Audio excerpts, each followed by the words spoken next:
Craig, there's no question the Edmonton Oilers are one of the best teams in the West, one of the best teams in the league, so expectations are high. But the one big question heading into the season is anything less than a cup a failure for the Oilers? Geez, that's a big question, and we use the word failure. Failure for who? The organization?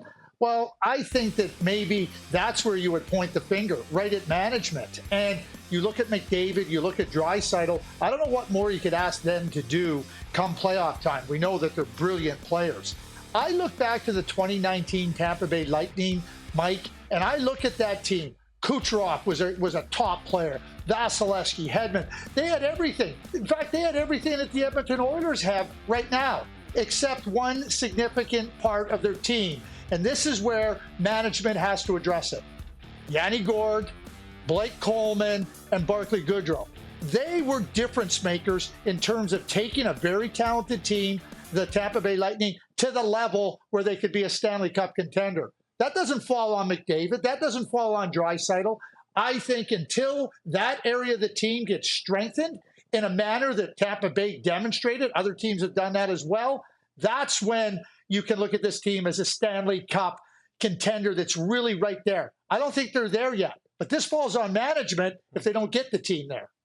Yeah, I'm with you, Craig. Failure is a tricky word because you can do everything right, management, coaches, players, and the way hockey is, you still might not win a cup. So if they get to the Stanley Cup final and happen to lose for whatever reason, I don't know if that would be considered a failure. But what the reality is they are one of the teams, in my mind, that is capable of winning a Stanley Cup. Even with some of the holes that you have identified correctly, they are still capable of winning a Stanley Cup because of the strength of their star power. But what I think is so prescient in this kind of year is that they don't have that many guaranteed years left of Draisaitl and McDavid. Their contracts are running out. Leon Draisaitl is on one of the best value contracts in the entire NHL. He is woefully underpaid for how great he is. So I think every year that goes by that they don't win a Stanley Cup, that's where the disappointment or coming up short, or if you want to call it a failure, lands, because the opportunity is there with these two guys in their primes under contract to build a team around them. But I'm with you. They still are a little bit of depth needed. You talked about them up front. I talk about defense. I think the third defense pair might be Brett Kulak, Vincent Desharnais. They probably still want to improve in those areas. We know the high-end guys are there, Craig, but really is the depth up front, on the back end, and maybe even in net, is that up to Stanley Cup winning talent? And when we look at past history, we look at the areas of the team that we've just discussed.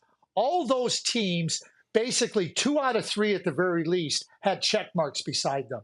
Stuart Skinner had a really good regular season, stumbled in the playoffs. Jack Campbell signed to a long-term contract. Well, we can look at the Vegas Golden Knights and say, look at the carousel of goaltenders they had last year. But it goes back to what you just pointed out, the blue line. The depth of the blue line to protect, to insulate your goaltender. You either need a Vasilevsky type or you need a better blue line. And you look at the areas of their team and, again, where they can put themselves in a better position to contend for a Stanley Cup. Not say that we're going to do that, but be convinced that they are a Stanley Cup contender. Those are the areas that I think they got to really focus in on. And when you look at Draisaitl and his contract, you look at McDavid and his contract and the brilliance that they bring on a game-in, game-out basis, those opportunities are going to evaporate in 2 years with Leon Draisaitl, in 3 with Connor McDavid. So the time is now, and they have to act with respect to management to give themselves every opportunity to contend for a Stanley Cup or 2. Yeah, and listen, I like the Connor Brown pickup. That was really good. They do have all the way into the trade deadline to change their team, to augment, to tweak it, to get it as good as it can be. But if you're a player, the good news is for the Edmonton Oilers, I think they can generally look around the league and say, we're just about as good as anybody else here. With our 2 big dogs up front, we have as good a chance as anyone, even the way we're built right now, just about to win a Stanley Cup. And that's a good spot to be in heading into a season.